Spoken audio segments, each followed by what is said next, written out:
Hello everyone and welcome to another episode of Trek Canon. Let's get right into it. So I wanted to talk about Hugh first. Let's talk about Hugh. It was nice to see Hugh. You know what I mean? The Borg formerly known as Hugh. So we first met up with Hugh, I believe in the episode I Borg.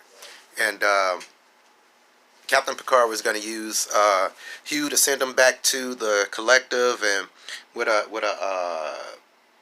some kind of cool virus that was going to take up all of the computing power of the collective. Would it have worked? They say it would have, and leave it to Picard to not do it. I swear, Picard, man, Picard. Y'all know how I feel about Picard. Y'all know how I feel about Picard. So, anyway, the second time we seen Hugh, the next time we caught up with Hugh, I believe was in the episode Descent 1 and 2. Descent 2 to be more precise, because I don't think they showed Hugh in the first episode, in the first part of Descent. But the second time we seen Hugh, he's in Descent Part 2. He's trying to work with the Borg, who Lore had discarded for experimentation and all that kind of stuff to try to improve on the Borg, and he was there looking after the old Borg and trying to stop Lore, basically, and that's what Picard and the crew ran across him again. So it's not far-fetched at all. 20 years later, that we see Hugh on a reclaimed Borg cube doing what he can to liberate those Borg and make sure that the experiments that's going on with them are done in a humane and sound way. So I like the fact that he was still doing his thing. What else did I want to talk about that was in there? I wanted to talk about that chamber, that Borg Queen chamber. It's just a side note, that Borg Queen chamber that they found. With what I thought would have been an Iconian gate, but they named some other species. I'm gonna have to go back into my memory alpha myself, my personal memory alpha, to see if they had ever mentioned that particular species before. But the only species that I was aware of that had a gate like that would have been Iconians. And so that chamber, I have never seen a chamber like that on the Borg cube, and there's a lot of parts of the Borg cube that we haven't seen. So let's talk about that room canon-like. So, what do we know about the Borg Queen? The Borg Queen is not an individual. She's a construct. Her consciousness can be put into a Borg Queen body, or basically an avatar, if you want. So every time we've seen a queen, that's her avatar. Okay, she is the collective. So why she would need a special getaway chamber, a special get off the ship chamber, I don't know, because killing her avatar would do nothing for the Borg. It wouldn't do nothing to stop the Borg Queen, because the Borg Queen is the collective itself, according to canon. So I don't know why that room existed, besides to push the plot point, but it's still okay. I suppose it's still okay. They're trying some new things, and sometimes you might not get to see all of the episodes, to get all the information from Star Trek that you might need to make a sounding coherent lead into something new. But I thought that was cool.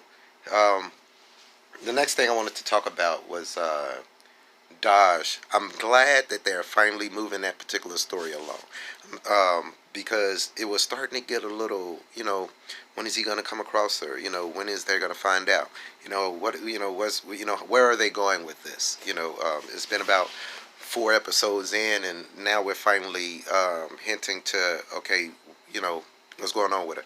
I do like the fact that when she hit the floor, when she was in the Romulan meditation room, when she hit the floor, because she's a synthetic, she broke the floor.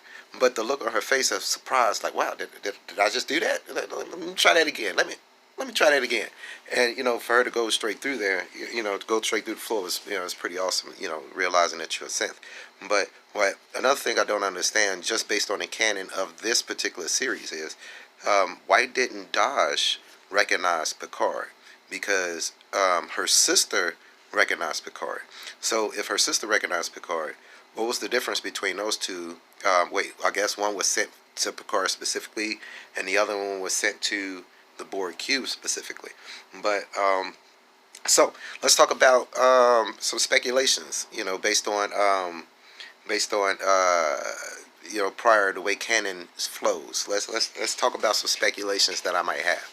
So, if you don't want to hear the speculations, I suggest you turn off or do something else because we might get into some spoilers or potential spoilers. Personally, I hope that they just surprise me. I like being surprised with Star Trek. But so let's go into some Tommy theories. Let's go into some Trek canon theories. Okay, so the Destroyer of Worlds. What does that mean? What does the Destroyer of Worlds mean? Okay, so what we know so far is that uh, this group, this super clandestine offshoot of the Tal Shiar, might had got with some high-ranking members of the Federation to attack the outpost on Mars. Okay. Now I remember once saying that that the remains that they had wasn't before. It probably could have been Lore. Okay, because Lore was also sent to Commander Maddox. So it could be that a little bit of Lore, like I said, started the sense to doing that. But what would that have to do with the Destroyer of Worlds? So let's go back to the Descent Part 1 and 2. All right. Now, Lore was changing the Borg. He was experimenting on the Borg, and he was changing the Borg.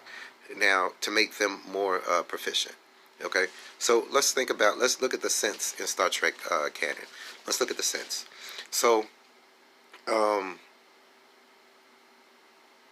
when we think about the synthetic life that's in Star Trek, all right. Now I can understand why Maddox would have sent the first android to Picard because he knew that he would be safe with her and that he would protect her because that's what he did for Data. Okay, he's not biased against synthetics like most of the people in Federation seem to be now. Okay, so I can understand why he sent her.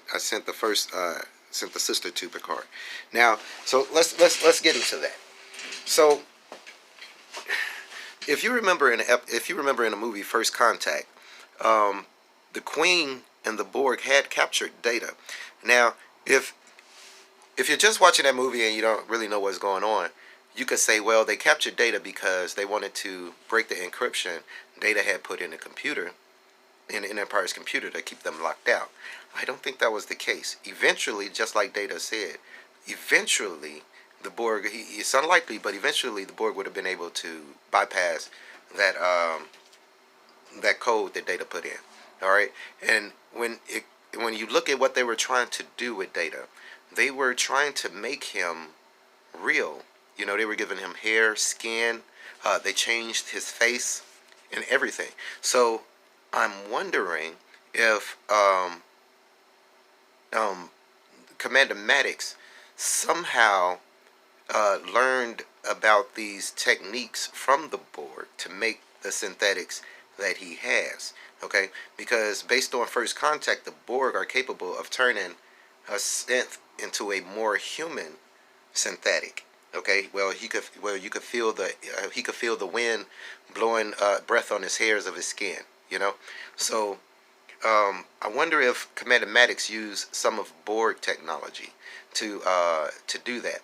That being said, it could be that that the Queen, remember, also in First Contact, she had decided to give up on Locutus, which, in all accounts, was basically the king of Borg. Okay, it's a monarchy, and the Queen rules, but Picard was basically the king of Borg. Okay, now in that movie, if you remember correctly, the Queen tells Picard that, yeah, man, you want to come back to the fold, basically, yeah, man, you want to come back over here and get some of this cybernetic, anyway, but she was like, nah, man, I got somebody to replace you now, and that's when Data came out, not mostly, but had some transformations to the Borg Queen. I mean, to being a regular human looking synthetic. So the process was in data in his mind as well. So if they do have in some way they were able to get one neuron from data, they knew that that was something. Mathematics would have knew that that was something that was possible. So that being said, that process, I wonder. I mean, if you think about it, you could have a full-fledged Borg who looks nothing like a Borg running around assimilating people on a planet, and you would never know. Okay, it could be something like the invasion of the body snatchers. That could be the link that I think would be the world destroyer or something like that, because the Borg have always been, well, I wouldn't call them world destroyers. They have always been civilization assimilators. So, that's just a little plot thing that I was trying to liken to, trying to blend in with what I know of canon. So like I said, I'm really enjoying the Star Trek Picard series. I've seen a lot of videos where people talk about this isn't the Star Trek that we know. This isn't Gene Roddenberry's Star Trek. This isn't the Star Trek where the future is optimistic for humans and all of that. If for those people, I'm gonna have to say y'all never really watched Star Trek then, because all throughout every iteration of Star Trek, if you look in the background of things that were going on, even within the Federation, everything wasn't like that. Everything wasn't a utopia. I would go so far as to say Starfleet was mostly the utopia, but it wasn't a utopia. It was much better than it was, and it was getting better. Their goal has always been the optimism of progression, getting better. Okay, not that we are good and now we're gonna lord over and be all lordy over everybody else.